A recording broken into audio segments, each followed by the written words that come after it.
Boa noite, você está na oração do fim da noite, liturgia das horas do Apocalipse. Estamos terminando muito bem o nosso dia de orações com as completas. Paróquia Sagrada Face Tours, a paróquia espiritual da sua igreja doméstica e também da liturgia das horas do Apocalipse. Começando nossas orações em nome do Pai, do Filho e do Espírito Santo. Amém. São Miguel Arcanjo, defendei-nos na batalha. Sede a nossa defesa contra as maldades e as ciladas do diabo. Que Deus o repreenda, pedimos humildemente. E vós, príncipe das hostes celestiais, lançai no inferno a Satanás e a todos os espíritos malignos que andam pelo mundo para a destruição das almas. Amém. São Miguel, São Gabriel e São Rafael, combatei os demônios, inutilizai os seus esforços. Glória ao Pai, ao Filho e ao Espírito Santo. Santo anjo do Senhor, meu zeloso guardador, porque a ti me confiou a piedade divina, sempre me rege, me guarda, me governa, me ilumina. Amém. Oração à Sagrada Face. Face adorável de meu Jesus, meu único amor, minha luz e minha vida, fazei que veja somente a vós, nada conheça fora de vós, vos ame unicamente e que, enfim, não viva a não ser convosco, de vós, por vós e para vós, assim seja. Amém. Glória ao Pai, ao Filho e ao Espírito Santo. Vinde, ó Deus, em meu auxílio, socorrei-me sem demora. Glória ao Pai, ao Filho e ao Espírito Santo. Leitura breve da primeira carta de São Pedro, capítulo 5, versículos 8 a 9. Sede sóbrios e vigiai, porque o diabo, vosso adversário, anda ao redor de vós como leão que ruge, buscando a quem possa devorar. Resistirem fortes na fé. Tu, porém, Senhor, tem piedade de nós, demos graças a Deus. A nossa proteção está no nome do Senhor, que fez o céu e a terra. Ao chegar ao fim do dia, façamos um breve exame de consciência e examinemos nossas culpas.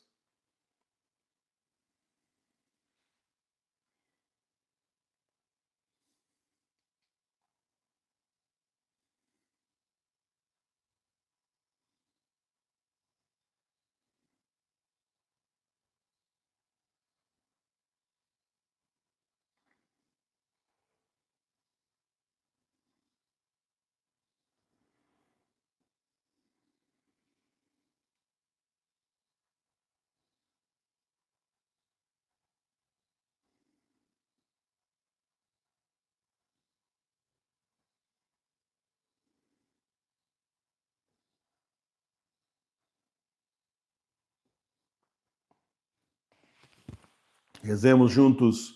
Confesso a Deus Todo-Poderoso e a vós, irmãos e irmãs, que pequei muitas vezes por pensamentos e palavras, atos e omissões, por minha culpa, minha tão grande culpa, e peço à Virgem Maria, aos anjos e santos, e a vós, irmãos e irmãs, que rogueis por mim a Deus, nosso Senhor. Senhor, tende piedade de nós. Senhor, tende piedade de nós. Cristo, tende piedade de nós. Cristo, tende piedade de nós. Senhor, tende piedade de nós. Senhor, tende piedade de nós. Deus Todo-Poderoso, tenha compaixão de nós, perdoe os nossos pecados e nos conduza à vida eterna. Amém. Nesse dia que termina, pedimos ao Senhor que seja o nosso guia, refúgio e protetor, afaste da noite calma os sonhos e a ilusão, que não manchem corpo e alma o mal e a tentação. Louvor e glória ao Pai, ao Filho seu também, ao Espírito Paráclito, agora e sempre. Amém. Vamos para a segunda parte das completas. Leituras estão na página 215 do livrão. Antífona: eles irritaram ao Senhor com as suas obras. Salmo 105, versículos 24 a 29. E eles avaliaram em nada uma terra que tanto era para desejar e não deram crédito à sua palavra. Antes murmuraram nas suas tendas e não deram ouvidos à voz do Senhor. Então levantou ele a sua mão sobre eles para os destruir no deserto, para fazer miserável entre as nações a sua posteridade e espalhá-los por diversas terras. Eles se consagraram a Belfejor e comeram dos sacrifícios oferecidos aos mortos. E eles irritaram ao Senhor com suas obras pecaminosas, e pereceu um grande número deles. Glória ao Pai, ao Filho e ao Espírito Santo. Como era no princípio, agora e sempre. Amém. Eles irritaram ao Senhor com suas obras. Meus irmãos e minhas irmãs, você precisa ter muito cuidado com esse negócio de seita, porque eles fazem sacrifícios aos deuses deles e depois saem distribuindo a comida que foi oferecida, aí o sacrifício para os deuses, para você. E você, inocente, come. Seu vizinho, seu conhecido, parente, sei lá, né? E você até acha legal, nossa. E aí você entra bem, está pecando contra Deus, que está comendo da comida que foi oferecida para deuses pagãos. E os deuses dos pagãos são o que mesmo? Demônios. É isso que nos diz as Sagradas Escrituras, a nossa fé. A Santa Igreja ensina isso. E aí você está comendo, é complicado. Queria lembrar para você daquele fato que teve um homem, que ele era italiano, mas foi morar nos Estados Unidos, casou com uma moça aí, foi morar americana, ou foi para os Estados Unidos e casou com uma moça americana, mas a mãe dela não suportava ele de jeito nenhum. E sabe quando fica cutucando o casal, né? Porque sogra, quando dá para ser carniça, é um problema sério. E tem umas que atuam para destruir o casamento mesmo. E começou aquela brigaiada, aquela coisa toda. E ele então, vou me separar, não dá mais, está insuportável a situação, tudo mais. E aí a sogra gentilmente o convidou para um jantar. E era um jantar assim para realmente tentar colocar as coisas no eixo, uma última chance de reunir os dois. Maravilha, né? A mesma sogra que estava botando lenha na fogueira, agora estava querendo jogar água na fervura, será? Então, aí ela ofereceu lá os pratos e tal, e num dos pratos que ele comeu um prato com molho, e aquele molho estava consagrado ao diabo. Dali para frente ele passou mal, começou a não ter saúde mais, começou a vida dele a rodar para trás, nada dava certo, começou a ficar revoltado com o mundo, separou mesmo da mulher, claro, voltou para a Itália, foi para a casa da mãe dele e começou a pensar em suicídio. Aquela época, né? Isso aí é década de 50. E aí, então, a mãe dele, década de 50, que bom, né? Se fosse hoje em dia, já era. Mas naquela época, naquele tempo, a mãe dele começou a achar muito estranho as atitudes do filho, porque mãe conhece filho, como é que não, né? E começou a achar que estava muito esquisito aquilo, que aquilo era muito mais espiritual, não era possível ele estar transtornado daquele jeito. Ficar triste porque separou da mulher é uma coisa, mas não as atitudes que ele estava tendo. E chamou um padre exorcista. E o padre exorcista veio e rezou sobre esse homem, deu uma bênção sobre esse homem, rezou sobre ele. Ele passou a vomitar e vomitou exatamente o molho que ele tinha comido, que não tinha descido. Estava durante muito tempo aqui nessa parte dele, da garganta, do organismo dele. Aí depois disso ele melhorou. Isso foram meses e meses e meses de sofrimento, o negócio não descia, que era para ficar ali fazendo mal. Então cuidado, esse negócio de Cosme e Damião é só um docinho de Cosme e Damião, São Cosme e São Damião, não tem nada a ver com Dom 1, que é o tipo de uma criança que eles colocam na imagem, não é a imagem da nossa igreja, e não tem nada a ver com docinho para criança, tá bom? Nós já estudamos aqui. Eu até instituí a festa na paróquia de São Cosme e Damião, que é para todo mundo saber que não tem nada a ver. Mas a minha parente, ela é católica, sabe? Minha comadre. E ela sempre fez isso, é uma promessa que ela fez. Então, fez uma promessa errada, né? Ela está oferecendo isso para quê? Porque isso aí tem a ver com seitas aí, por aí afora. Não tem nada a ver, sincretismo religioso, tem nada a ver com a Igreja Católica Apostólica Romana. Não, eles eram médicos. Eram médicos que atendiam os pobres, não cobravam nada. Pessoas, assim, maravilhosamente católicas mesmo, não tem nada a ver com docinho para criança. É que nem Papai Noel, né? Não tem nada a ver com São Nicolau também. Cuidado com o sincretismo religioso. Aí você vai comer docinho inocente para criança, né? De criança, é festinha, você gosta de Damião. Aqueles doces normalmente é assim ruim, né? Aqueles docinhos assim baratinho, né? Que eles compram, vai dar para um monte de gente, porque alcançou uma graça, não sei o quê, mas não tem nada a ver com a nossa igreja. Cuidado com essas coisas. Via de regra, nem aceite comida dos outros assim. Você não sabe o que fizeram ali, né? Mas na verdade é isso.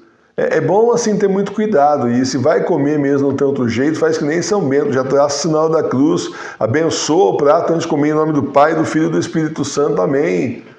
São Bento se livrou da morte desse jeito. Abençoou lá, era uma taça de vinho, né? Ele abençoou lá a taça de vinho, a taça quebrou, tá vivendo nada. Aí ele percebeu que queriam matá-lo, falou, então estou caindo fora. Era só dizer, olha, não queremos mais, a sua doutrina, a sua regra é muito séria naquela época, hein, gente? Sua regra é terrível, não dá para seguir não, tchau. Era só falar isso, não precisava tentar matar São Bento. Então, tenha muito cuidado, você não sabe, com esse monte de seita por aí, você não sabe o que estão fazendo com a comida que vão oferecer para você. Muito cuidado, todo cuidado é pouco. Todo cuidado, porque você nunca sabe se não é aí, então, um sacrifício oferecido aos mortos, aos deuses pagãos e ao demônio. Tenha cuidado, tá bom? Louvado seja nosso Senhor Jesus Cristo. Para sempre seja louvado. Leitura da primeira carta de São Paulo a Timóteo, capítulo 2, versículos 14 a 16. Lembra estas coisas, dando testemunho diante do Senhor. Foge de contendas de palavras que para nada aproveitam, senão para perverter aos que as ouvem. Cuida muito em te apresentares a Deus digno de aprovação, como um operário que não tem que se envergonhar, que maneja bem a palavra da verdade. Mas evita as palavras vãs e profanas, porque servem muito para a impiedade. Palavra do Senhor, graças a Deus. Fuja de discussão com pessoas sobre religião. Eu sei que tem uns filmes aí que fazem apologia, né? Tá lá o santo lá discutindo a respeito de algum dogma de fé, defendendo o dogma de fé, e a gente fica lá assistindo, torcendo pro santo, né? Isso aí, a gente sabe que o dogma tá certo, né? Foi aprovado pela igreja, é isso, falou mesmo, gostei. Cuidado. Cuidado porque ele está semeando um monte de porcaria. O herege que está falando e você está ouvindo o que? Heresia? Aquele personagem está ali para semear na sua cabeça heresia e ideias erradas que no futuro podem ser usadas pelo diabo. De repente você começa com dúvida de um ou outro dogma, está excomungado da igreja. Dogma não é self-service. Dogma é assim, todos os dogmas ou fora da igreja, ou aceita tudo ou nada. É assim que a igreja é, e está certo. A partir do momento que a igreja baixa um dogma, você simplesmente acredita, aceita e fim. Você não discute mais, porque a igreja já discutiu. E ela então baixou aquele dogma. A partir do momento é dogma de fé. Você não tem outra escolha a não ser acreditar. Fim de conversa. Ou então você sai da religião, né? Mas como não dá para sair da religião, não dá para sair da religião. Você é batizado. Você, qualquer lugar que você for, você é católico.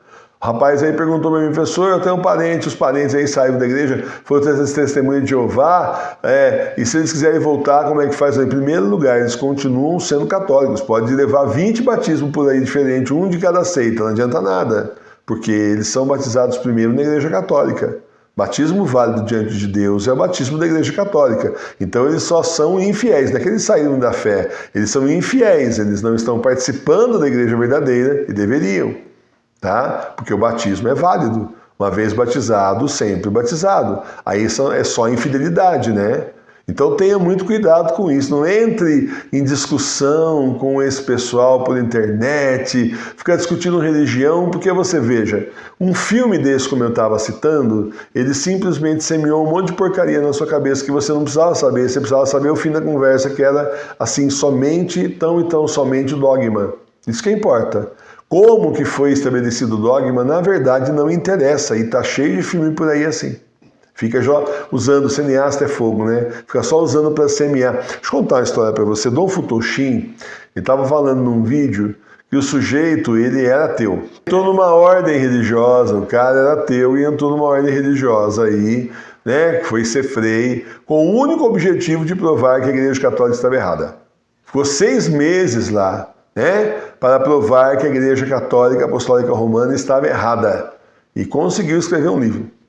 Em 6 meses, hein? O cara é bom, hein? 6 meses de religião que ele não entendia nada. O que ele fez? Você já leu, por um acaso, a Suma Teológica de São Tomás de Aquino?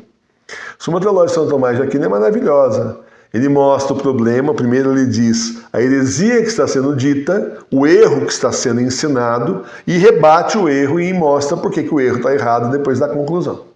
Ele faz isso. Ele mostra o erro. Olha, estão dizendo assim, assim, assim, assado. Aí ele argumenta por que aquilo está errado e conclui. Tá certo? Pega ali e argumenta, não, peraí, mas se isso fosse isso, tal, tal, tal, tal. Ele faz toda uma argumentação. Como é que esse cara ateu fez um livro contra a igreja? Ele pegou só a parte das heresias. Que o São Tomás de Aquino coloca para rebater, ele pegou só as heresias e montou um livro contra a igreja. E lançou o livro. Então você tem que ter cuidado com essas porcarias aí, porque para assistir esse tipo de coisa é melhor não assistir nada. Então não adianta, gente, olha, ficar em discussão aí pessoalmente para defender aí os bases da fé, discussão na internet é perda de tempo. Você não vai convencer a pessoa e ela também não vai te convencer. Você falou, não acreditou? Tudo bem, sem problema nenhum. Quando vier o seu dia de escuridão, você vai lembrar de mim. Aí você vai ver que eu estava certo. Você diz inferno, tá? Ou se converte ao inferno para você. Tô indo. Tchau. Fui. Não vale nem a pena discutir. Não vale, é justamente o que São Paulo está falando. Foge de contendas de palavras que para nada aproveitam, senão para perverter os que ouvem. Então, além da discussão que está tendo na internet, quem está lendo aquilo ali pode ser que dê razão para você, mas vai ouvir um monte de lixo do outro contra-argumentando com você, e aí deu espaço para o cara botar um monte de veneno. E eles sabem que é assim. Então eles capricham no veneno. Então eles não falam só o assunto, eles falam 10, 15 heresias diferentes, porque sabe que mais gente vai ler o comentário, vai querer acompanhar o debate. E aí, enquanto isso, o cara não está debatendo ideia, ele está jogando veneno, semeando joio para tudo quanto é lado. E ainda por cima, quando você faz isso, você ajuda o post a ficar em evidência, tanto no Facebook, no Twitter, nas redes sociais. O post sempre fica em evidência, fica ali porque está sendo movimentado, o sistema coloca em destaque, e aí aquela discussão toda, sempre com as heresias ali aparecendo para todo mundo que for ler. Então não faça isso, você está fazendo o trabalho contrário. Você pôs uma postagem na família Sagrada da Face e começaram a combater, deixa falar, fala bobagem, deixa falar e vamos continuar evangelizando. Então, não vamos para discussões inúteis, vamos nos apresentar diante de Deus de forma digna, com o coração puro. A gente sabe que a gente vai levar pedrada, a gente sabe que a gente vai ser combatido, não tem problema, porque a gente não está pregando para esses que nos combatem. Nós estamos divulgando para aqueles outros que realmente querem saber a verdade, querem conhecer a verdadeira igreja, a verdadeira religião e não tem como. Então, para eles, nós estamos levando a verdadeira igreja e vai atingir quem o Senhor quiser que seja realmente aí atingido. Cuidado, você fica discutindo aí, aquilo dá um nó no coração da pessoa, fica angustiado e de repente tem gente que não consegue mais viver sem a discussão, né? Começa a discussão ali, já entra no celular de 2 em 2 minutos, vê que o cara respondeu, o outro respondeu, você fica o dia inteiro nisso. Só perdendo tempo em vez de evangelizar. Pensa bem, você gastar 1 hora numa discussão com um cara desse, quantos grupos e quantas postagens você não consegue pegar lá da família Sagrada Face e divulgar, não é verdade? Então não vamos cair nessa armadilha. Só a armadilha do demônio. Louvado seja nosso Senhor Jesus Cristo. Para sempre seja louvado. Pai nosso que estais no céu, santificado seja o vosso nome. Venha a nós o vosso reino. Seja feita a vossa vontade, assim na terra como no céu. O pão nosso de cada dia nos dai hoje. Perdoai as nossas ofensas, assim como nós perdoamos a quem nos tem ofendido. E não nos deixeis cair em tentação, mas livrai-nos do mal. Amém. Salve, Rainha, Mãe de Misericórdia, vida, doçura e esperança nossa, salve. A vós bradamos, degredados filhos de Eva, a vós suspiramos, gemendo e chorando nesse vale de lágrimas. Eia, pois, advogada nossa, esses vossos olhos misericordiosos a nós volvei, e depois deste desterro, mostrai-nos Jesus, bendito o fruto do vosso ventre. Ó clemente, ó piedosa, ó doce e sempre Virgem Maria, rogai por nós, Santa Mãe de Deus, para que sejamos dignos das promessas de Cristo. Amém. Consagração, renovação diária, eu, infiel pecador, renovo e ratifico hoje nas vossas mãos as promessas do meu batismo. Renuncio para sempre a Satanás, suas pompas e suas obras, e dou-me inteiramente a Jesus Cristo, a sabedoria encarnada, para o seguir, levando a minha cruz todos os dias da minha vida. E para lhe ser mais fiel do que até agora tenho sido, escolho-vos hoje, ó Maria, na presença de toda a corte celeste, por minha mãe e senhora. Entrego-vos e consagro-vos na qualidade de escravo, o meu corpo e a minha alma, os meus bens interiores e exteriores, e o próprio valor das minhas boas obras, passadas, presentes e futuras, deixando-vos pleno e inteiro direito de dispor de mim e de tudo que me pertence, sem exceção alguma, segundo o vosso agrado, e para a maior glória de Deus no tempo e na eternidade. Amém. Oração de agradecimento. Meu Deus, muito obrigado por todas as graças que o Senhor me deu hoje. Eu sei que mesmo nas horas mais difíceis, o Senhor esteve comigo, me protegendo. Em meio a todas as dificuldades do dia, é bom saber que o Senhor está sempre junto comigo. Obrigado, meu Jesus, obrigado, Espírito Santo, obrigado, Nossa Senhora, obrigado, meu anjo da guarda, por estarem comigo o dia todo e me ajudarem nesse caminho difícil no mundo rumo ao céu. Amém. Oração da noite. Senhor, é chegado o momento de descansar para enfrentar a batalha do dia de amanhã. Peço que o Senhor me acolha na vossa infinita misericórdia, para que eu possa dormir e descansar. Obrigado pelo vosso perdão e misericórdia. Nossa Senhora, intercedei por mim junto a Jesus, pelas minhas necessidades espirituais e materiais. Cura-me das minhas doenças e cuida da minha família, curando-os, protegendo-os e abençoando-os. Obrigado por todas as graças que recebo de vossas mãos maternais. Meu anjo da guarda, velai pelo meu sono, afastando os demônios da minha casa, para que eu possa descansar. Obrigado por estar sempre comigo e me defender do perigo. Amém. Bênção da casa. Visita, Senhor, esta casa e afasta as ciladas do inimigo. Habitem nela os teus santos anjos e guardem os seus moradores em paz. O Senhor olhe para nós, nos abençoe e volte sua face para nós. O Senhor tenha de nós misericórdia e nos conceda paz. O Senhor lance sobre nós a sua santa bênção, em nome do Pai, e do Filho e do Espírito Santo. Amém. Muito bem, meus irmãos e minhas irmãs, terminamos então a oração do fim da noite. Uma boa e santa noite a todos vocês, um bom e santo repouso. Quem estiver por aí agora, meia-noite, tem o terço da Sagrada Face. Temos também às 3 horas da manhã o exorcismo da madrugada. E estamos de volta com a liturgia das horas às 6 horas da manhã. Eu espero você. Muito obrigado por estarem conosco. Boa e santa noite, Deus os abençoe. Salve Maria Puríssima, paz e bem. Ó Senhor, fazei resplandecer a vossa face sobre nós. Ficai conosco, Senhor, em nome do Pai, do Filho e do Espírito Santo. Amém. Muito obrigado, Senhor.